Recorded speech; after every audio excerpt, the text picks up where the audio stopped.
ओम शांति। भगवान को अनेक नामों से हम पुकारते हैं, जिसमें एक नाम यह भी है कि हम उनको रहमदिल कहते हैं। तो वे हम पर क्या रहम करते हैं?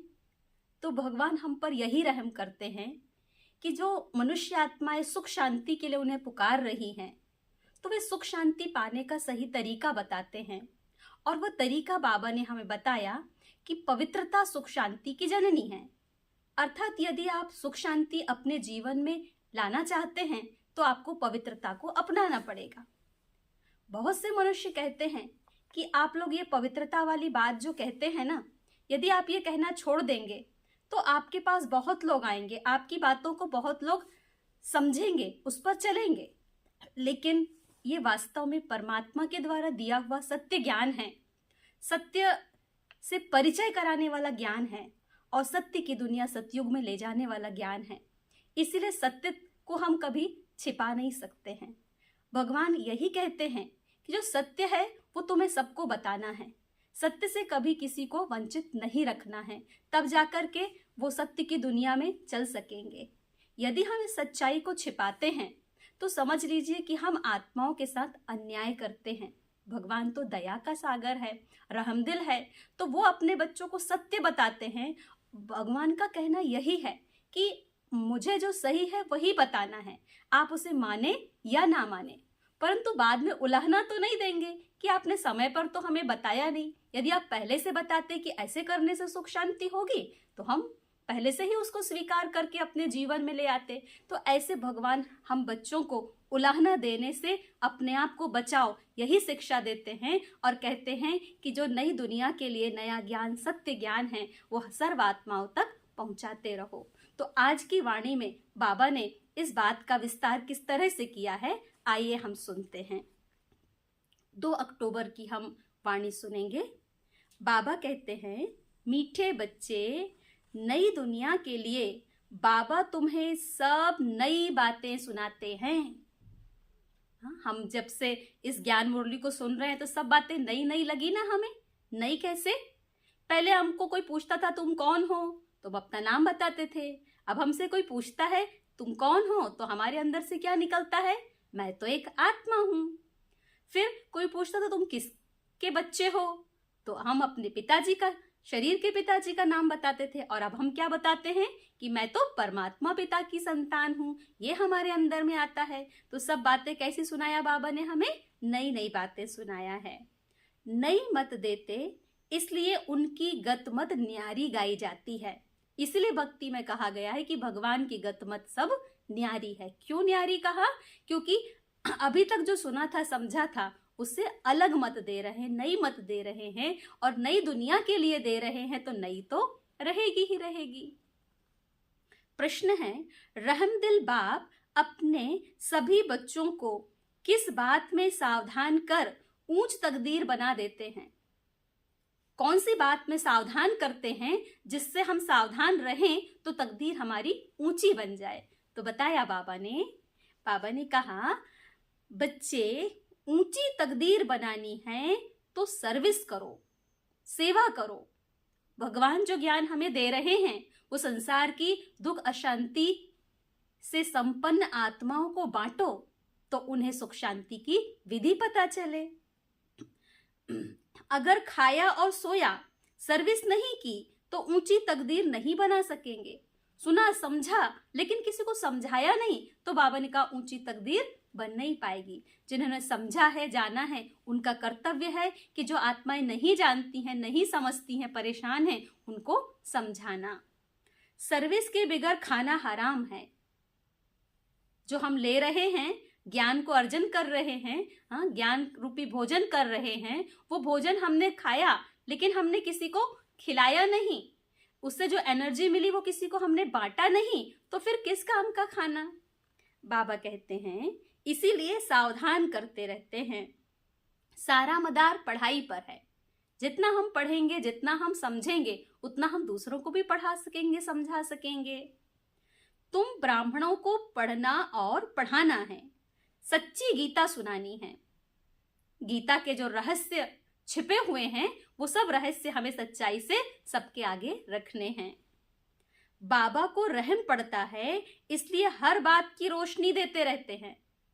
हम बच्चे उल्टे सुल्टे कर्म करते रहते हैं, उल्टी सुल्टी मान्यताएं लेकर चलते रहते हैं, तो उससे हमारा नुकसान होता है। और बाबा देखते हैं तो बाबा को हम पर रहम आता है, और रहम के कारण बाबा हर बात का सही विधि विधान क्या है, सत्य क्या है, असत्य क्या है, वो बातें हमें बताते रहते हैं। भले हमें वो अच्छी लगे या ना लगे, परंतु हमारी उन्नति के, हमारे फायदे के लिए भगवान सोचते हैं और हमें फिर बातें बताते हैं। गीत है जिस दिन से मिले हम तुम। ओम शांति। रूहानी बाप समझाते हैं, जब बच्चों को बेहद का बाप मिलता है तो हर एक बात नई सुनाते हैं, क्योंकि यह बाप नई दुनिया स्थापन करने वाला है। तो नई दुनिया की स्थापना के लिए ज्ञान भी नया है। मनुष्य तो ऐसी नई बातें सुना ना सकें। पुरानी दुनिया में रहने वाले मनुष्यों के पास तो पुरानी बातें ही रहेंगी। बाबा, जिसको हेविनली गॉडफादर कहा जाता है, वह बेहद का बाप स्वर्ग की स्थापना करने वाला है। नर्क की स्थापना करने वाला है रावण। 5 विकार स्त्री में, 5 विकार पुरुष में। वह हो गई रावण संप्रदाय। जहां स्त्री पुरुष दोनों में विकार हैं, बाबा कहते वो रावण संप्रदाय में गिना जाता है। तो यह बात नई सुनाई ना। इससे हम ये समझ पाए कि इस दुनिया में मनुष्य आत्माओं में चाहे नर हो चाहे नारी, सब में 5 विकार हैं। मतलब ये संप्रदाय कैसा संप्रदाय है? रावण संप्रदाय है। जब तक भगवान ने हमें नहीं बताया था तब तक हम इसे रावण संप्रदाय नहीं समझते थे। तो यह नई बात सुनाई ना। स्वर्ग बनाने वाला है परम पिता परमात्मा, जिसको राम कहते हैं। नर्क बनाने वाला है रावण, जिसका चित्र बनाकर वर्ष वर्ष जलाते हैं। एक बार जल गया तो फिर उसका एफिजी देखने में थोड़ा ही आएगा। कोई चीज एक बार जला दी, जलकर नष्ट हो गई तो वो दोबारा देखने में नहीं आती है। लेकिन यहाँ रावण को तो बार बार जलाते हैं, क्योंकि रावण का इस संसार के अंदर अंत हुआ ही नहीं है। यह तो रावण के वही फीचर्स वर्ष वर्ष बनाते और जलाते हैं। वास्तव में जैसे निराकार शिव बाबा का कोई फीचर नहीं, वैसे रावण का भी कोई फीचर नहीं। यह रावण तो विकार है। रावण नाम का कोई व्यक्ति नहीं है जिसके बड़े बड़े सींग हों, जोर जोर से हंसता हो। ऐसे बाबा कहते कोई रावण नहीं है। रावण का मतलब है विकार। विकारों से युक्त जो मनुष्य है उसको रावण कहा जाता है। यह बाबा अभी हमें समझाते हैं। मनुष्य भक्ति मार्ग में क्या चाहते हैं? भगवान आते ही हैं भक्ति का फल देने व रक्षा करने। क्यों? क्योंकि भक्ति में बहुत दुख है। भक्ति करते भी आ रहे हैं, कर्म कांड कर रहे हैं, भगवान से याचना भी कर रहे हैं, लेकिन फिर भी दुख है। तो सब कुछ करने के बाद भी जब मनुष्य दुखी रहता है तो वो दुख को दूर करने के लिए भगवान को धरा पर आना होता है। बाबा कहते हैं सुख है अल्पकाल क्षण भंगुर। भारतवासियों का बिल्कुल दुखी जीवन है। धन दौलत है तो स्वास्थ्य ठीक नहीं है, स्वास्थ्य अच्छा है तो खाने के लिए धन दौलत नहीं है। कहीं ना कहीं किसी ना किसी तरह की कमी की वजह से यहाँ इंसान दुखी रहता है। कोई का बच्चा मरा, कोई का देवाला निकला, जीवन तो दुखी रहता है ना। बाबा कहते हैं मैं आता हूं सभी का जीवन सुखी बनाने, इसीलिए उनको सुख का सागर कहा जाता है। बाबा आकर नई बात बताते हैं, कहते हैं मैं आया हूं स्वर्ग की स्थापना करने। वहां तुम विकार में नहीं जाएंगे। वह है निर्विकारी राज्य और यह है विकारी राज्य। अगर तुमको स्वर्ग का राज्य चाहिए, अगर तुमको स्वर्ग का राज्य चाहिए तो वह बाबा ही स्थापन करते हैं। तो स्वर्ग का राज्य चाहिए तो वो राज्य बाबा स्थापन करते हैं। तो बाबा की स्थापना के कार्य में जो मददगार बन जाएंगे वो उस राज्य के अधिकारी बन सकते हैं। तो बाबा पूछते हैं तुम स्वर्ग में चलेंगे? बाबा जो स्वर्ग स्थापन कर रहे हैं तो बाबा अपने बच्चों से पूछते हैं कि बच्चे स्वर्ग में चलेंगे? तो आप क्या कहेंगे? तो सभी बच्चे हाँ बाबा चलेंगे कहते हैं। बैकुंठ की महारानी महाराजा विश्व के मालिक बनेंगे? यह कोई वेद शास्त्र आदि की बातें नहीं हैं। बाबा ऐसे नहीं कहते हैं कि राम राम कहो व दर दर धक्के खाओ, मंदिरों तीर्थों आदि में जाओ व गीता भागवत आदि बैठकर पढ़ो। नहीं, सतयुग में तो शास्त्र होते नहीं। तुम भल कितने भी वेद शास्त्र आदि पढ़ो, यज्ञ जप दान पुण्य आदि करो, यह है ही धक्के खाना। इनसे प्राप्ति कुछ भी नहीं। क्यों प्राप्ति नहीं? केवल पढ़ने से प्राप्ति नहीं, पढ़ करके उसके पीछे के भाव को समझ लें, समझ करके उसको जीवन में हम फॉलो करें, तब जाकर के कोई प्राप्ति है। केवल पढ़ने अकेले से या कर्मकांड अकेला करने से प्राप्ति नहीं है। जो हम कर रहे हैं उसको समझ करके फिर हम यूज करें तो उसमें प्राप्ति है। भक्ति मार्ग में कोई एम ऑब्जेक्ट नहीं है। मैं तुमको स्वर्ग का मालिक बनाने आया हूं। इस समय सब नरकवासी हैं। अगर कोई को कहो तुम नरकवासी हो तो क्या होगा? यदि कोई हमको ही कह दे कि तुम नरकवासी हो तो आज तो हमारे पास समझ है इसलिए हम नाराज नहीं होते, लेकिन पहले कोई हमसे कहता तो हम नाराज हो जाते कि बड़े हमको नरकवासी कह रहे हैं। बाबा कहते वास्तव में तुम जानते हो नरक कलयुग को और स्वर्ग सतयुग को कहा जाता है।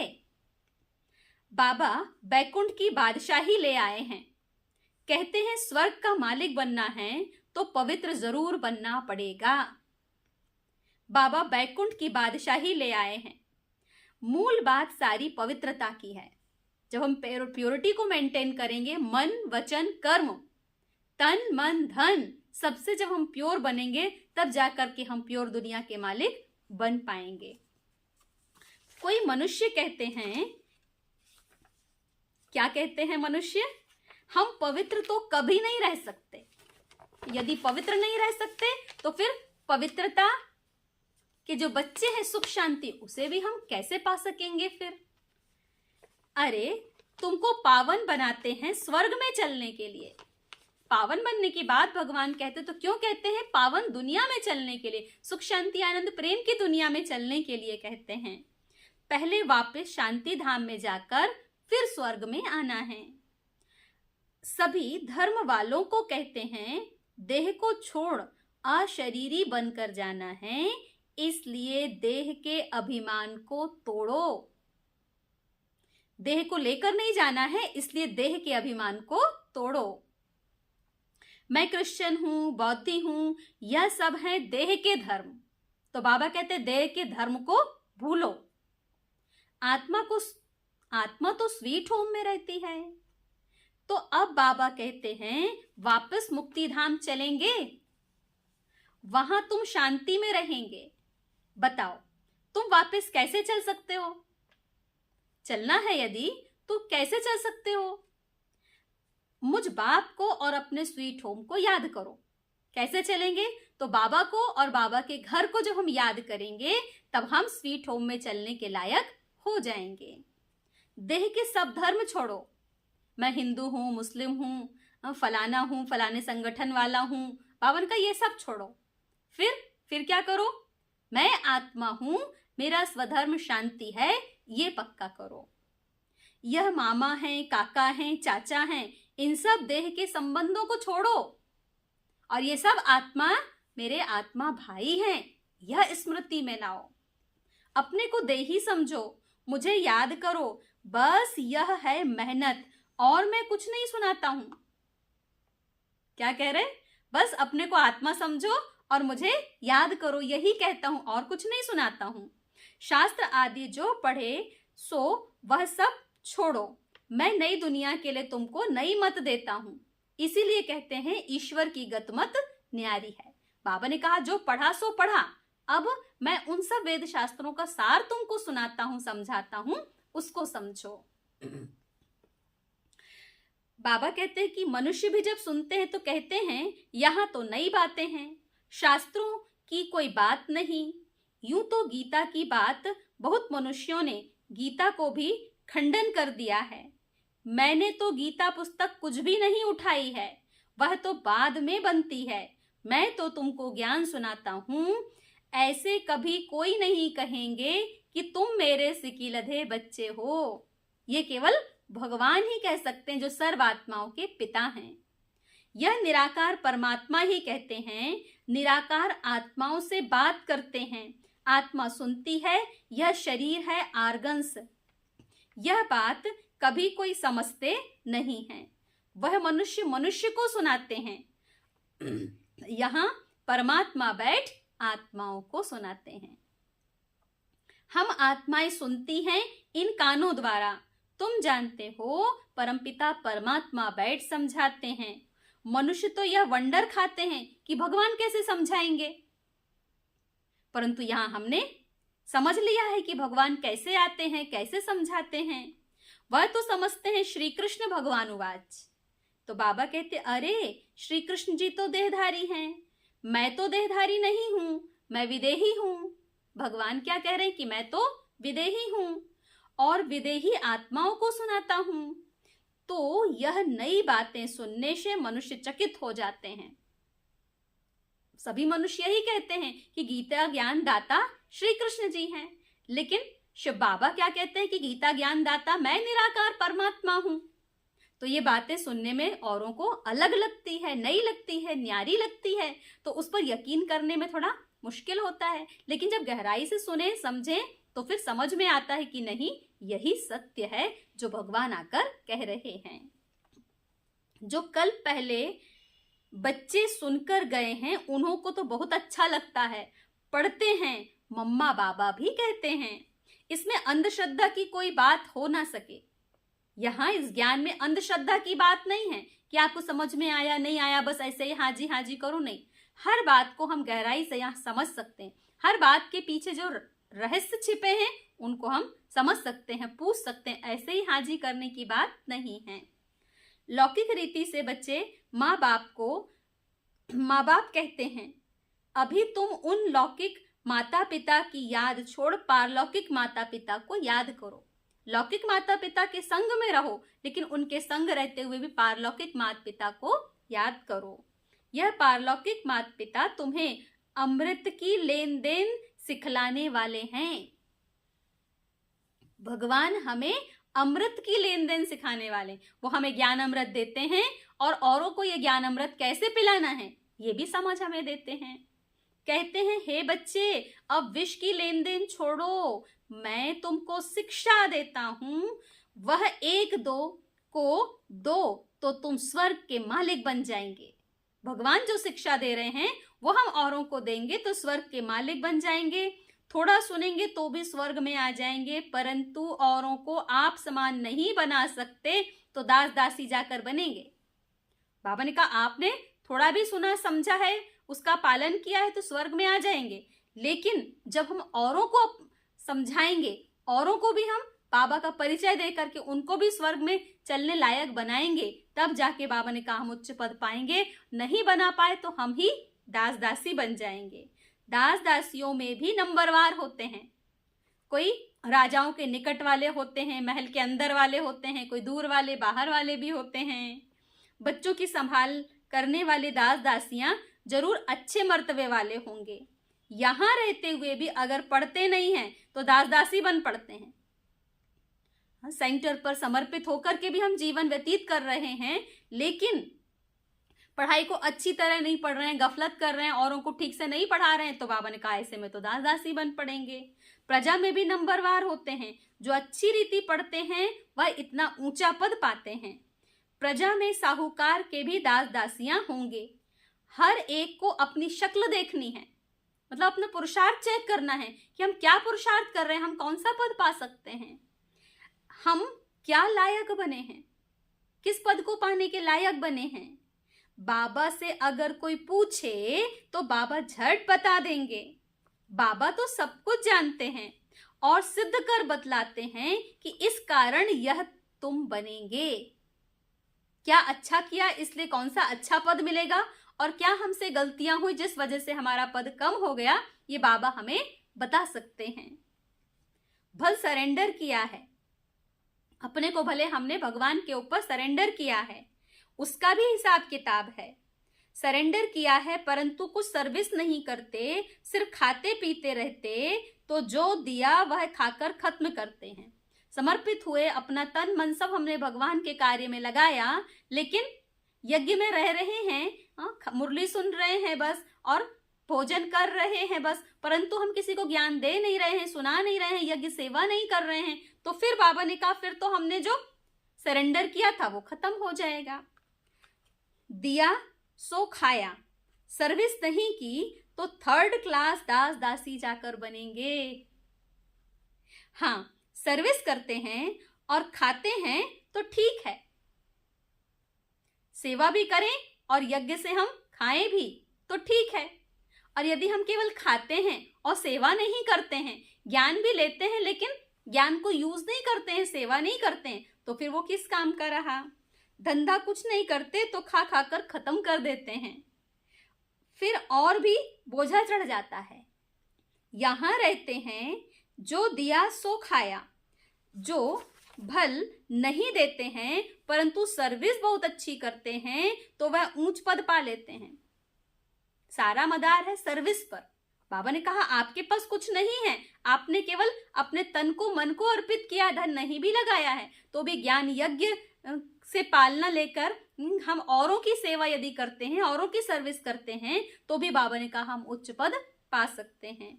मम्मा ने धन कुछ नहीं दिया परंतु पद बहुत ऊंच पाती हैं क्योंकि बाबा की रूहानी सर्विस करती है ना। हिसाब है ना, कईयों को नशा रहता है, हमने तो सब कुछ दिया, सरेंडर हुए हैं, परंतु खाते तो है ना। बाबा मिसाल तो सब बताते हैं, सर्विस नहीं की, खाया और खलास किया। कहते हैं ना, जिन सोया तिन खोया। हम खा रहे हैं और सेवा नहीं कर रहे हैं, ऐसे ही बैठे हुए हैं, तो बाबा ने कहा जैसे कि खोते जा रहे हैं। 8 घंटा सर्विस करने बिगर खाना हराम है। 8 घंटा सेवा करना बहुत जरूरी है। भले चलते फिरते कर्म करते भी हमारे से सेवा हो सकती है, हमारे मन के संकल्पों के द्वारा, हमारा औरों के व्यवहार के द्वारा भी हम सेवा कर सकते हैं। खाते रहेंगे तो जमा कुछ नहीं होगा, फिर सर्विस करनी पड़ेगी।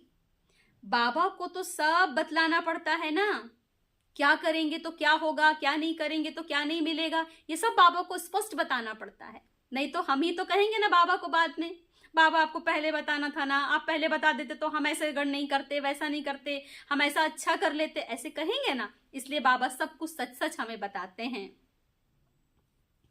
बाबा को तो सब बतलाना पड़ता है, जो कोई ऐसे नहीं कहे कि हमको बतलाया क्यों नहीं।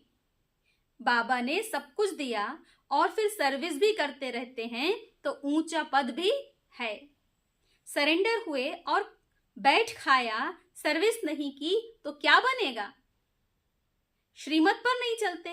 बाबा खास समझा रहे हैं, ऐसे नहीं कि पिछाड़ी को कहें कि हमारा पद ऐसा क्यों हुआ। इसलिए पहले से ही बता दे रहे हैं कि कैसा करने से कैसे पद मिलेगा। तो बाबा समझाते सर्विस ना करना, मुफ्त में खाना, उसका नतीजा कल्प कल्पांतर का यह हो जाएगा। इसलिए बाबा सावधान करते हैं। समझना चाहिए कल्प कल्पांतर के लिए हमारा पद भ्रष्ट हो जाएगा। बाबा को रहम पड़ता है, इसलिए हर बात की रोशनी देते हैं। सर्विस नहीं करेंगे तो ऊंचा पद पा नहीं सकेंगे। जो गृहस्थ व्यवहार में रहते सर्विस करते हैं उनका पद बहुत ऊंच है। सारा मदार पढ़ाई और पढ़ाने पर है। हम कितने अच्छी तरह से पढ़ाई को पढ़ रहे हैं, समझ रहे हैं और कितना हम औरों को समझा रहे हैं, इस आधार पर हमारा भविष्य पद है। तुम ब्राह्मण हो, सच्ची गीता सुनानी है, वह तो कच्छ में कुरम उठाते हैं, बगल में ग्रंथ दबाकर चलते हैं बस। तुम्हारे कच्छ में कुछ नहीं, तुम हो सच्चे ब्राह्मण। हम ज्ञान को केवल बुद्धि में रखते हैं और मुख से उच्चारण करते हैं। तुमको सच सुनाना है, सच्ची प्राप्ति करानी है, और सबने घाटा ही दिलाया है। बाबा कहते हैं इसलिए लिखा हुआ है वह सब झूठ है, इसलिए कह दिया झूठी माया झूठी काया है। बाबा सच सुनाकर सचखंड के मालिक बनाते हैं। यह तो समझने की बात है। विश्व का मालिक बनना कम बात है क्या। विश्व का मालिक बनना छोटी बात नहीं है, इसलिए पुरुषार्थ भी तो बड़ा करना पड़ेगा, थोड़ी मेहनत करनी पड़ेगी। सेंसिबल बच्चे जो होंगे वह तो प्लान बनाते रहेंगे, हम सोने की ईंटों का ऐसे ऐसे मकान बनाएंगे, महल बनाएंगे, हम ऐसे करेंगे। हाँ, जो पुरुषार्थ कर रहे होंगे ना, उनको नशा रहेगा कि हम स्वर्ग में उच्च पद पाएंगे, तो उच्च पद पाएंगे तो पद ऊंचा रहेगा, तो हमारा महल भी तो उसी क्वालिटी का रहेगा, तो दिमाग में उसके लिए भी चिंतन चलता रहेगा। साहूकार का बच्चा जैसे बड़ा होता जाएगा तो उनका ख्याल चलेगा कि हम ऐसे करेंगे, हाँ ऐसे हम मकान बनाएंगे। तुम भी भविष्य में प्रिंस बनते हो तो शौक होगा ना, हम ऐसे ऐसे महल बनाएंगे जो और कोई नहीं बना सकेगा, और किसी का ऐसे महल नहीं होगा। यह ख्यालात उनके चलेंगे जो अच्छी रीति पढ़कर औरों को पढ़ाते हैं। बादशाही तो होगी ना, तो बुद्धि में यह ख्यालात आनी चाहिए कि हम कितने नंबर से पास होंगे। पुरुषार्थ से हम चेक कर सकते हैं कि हम कितने नंबर से पास होंगे। बड़ा भारी स्कूल है, इसमें लाखों करोड़ों पढ़ेंगे, ढेर आएंगे।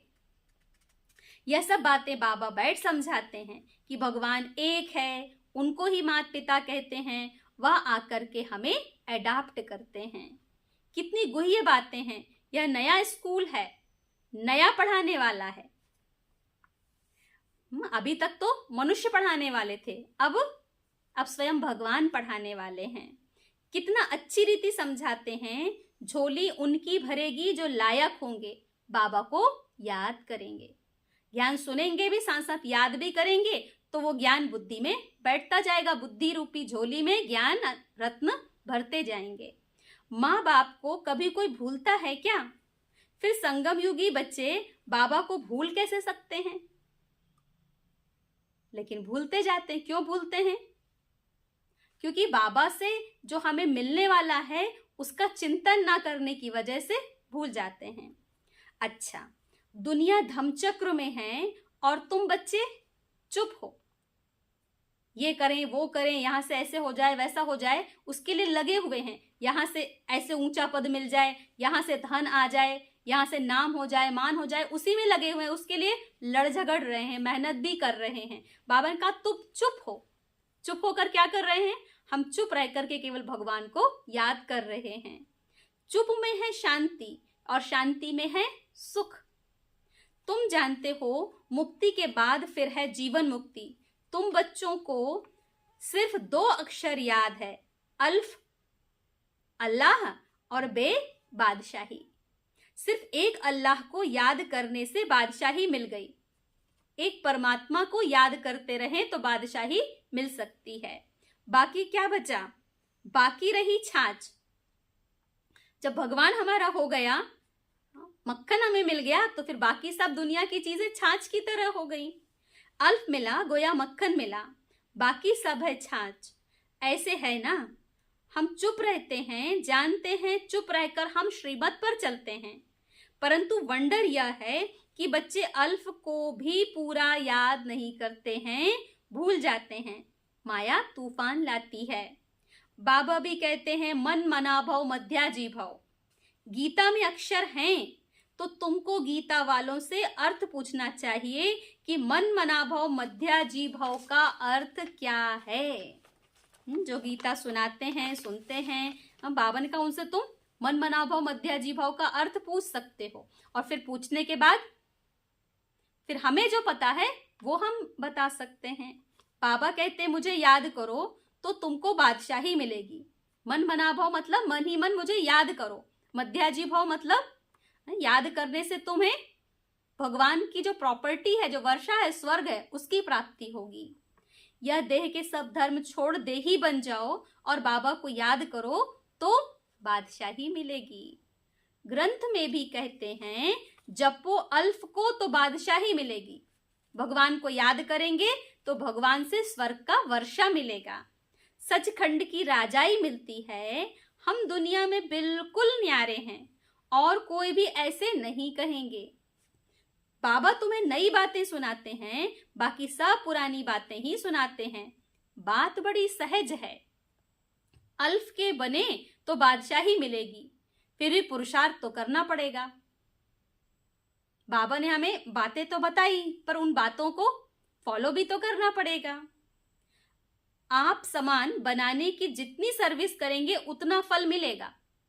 हम बाबा की बातों को जितना जीवन में अप्लाई करेंगे और फिर दूसरों को भी अपने सामान बनाएंगे, तो जितना ज्यादा हम औरों को अपने सामान बनाएंगे, बाबा ने कहा उतना फल मिलेगा। मनुष्य ना अल्फ को जानते, ना बे को जानते, ना भगवान को जानते, ना भगवान से होने वाली प्राप्तियों के बारे में जानते।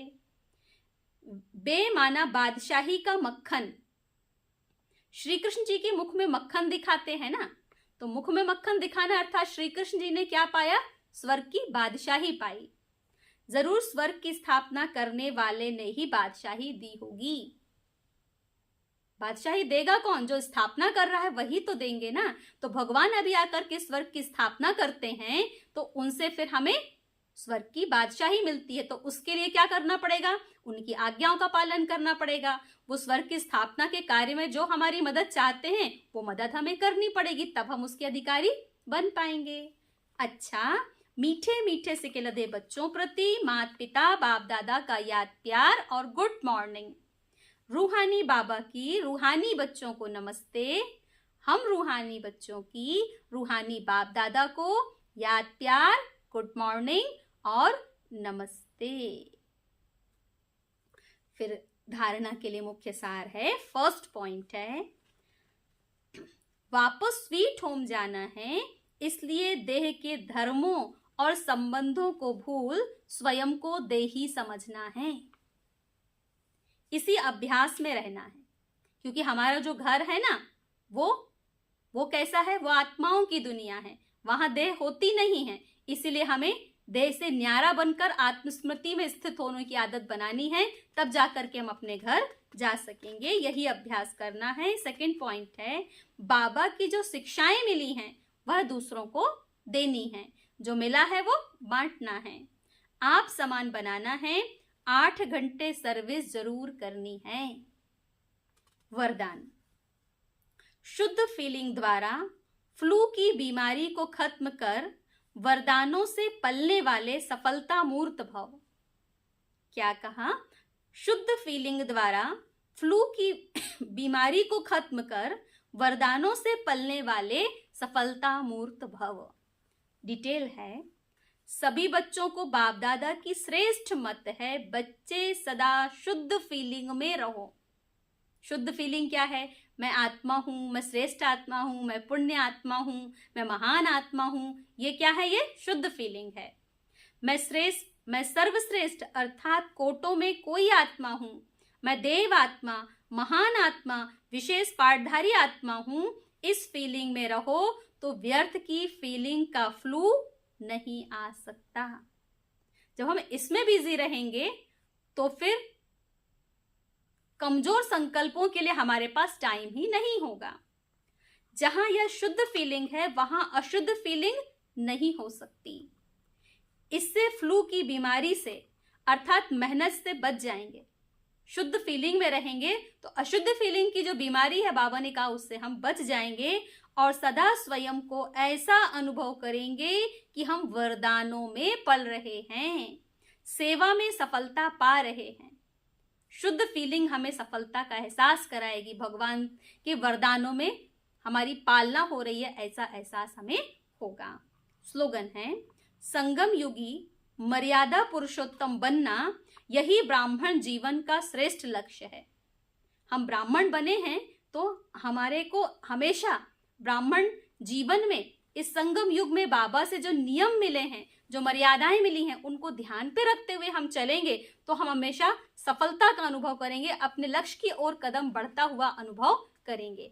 और हम मर्यादाओं का ध्यान नहीं रखेंगे, नजरअंदाज करते हुए चलेंगे तो हम चलते तो रहेंगे लेकिन मंजिल हमें नजदीक नजर नहीं आएगी। इसलिए भगवान के द्वारा जो नियम, जो मर्यादाएं, जो बातें हमें सुनने को मिलती हैं, उनको ध्यानपूर्वक सुनना और जीवन में अप्लाई करना है, तो हम अपने लक्ष्य तक बहुत जल्दी पहुंच जाएंगे। ओम शांति।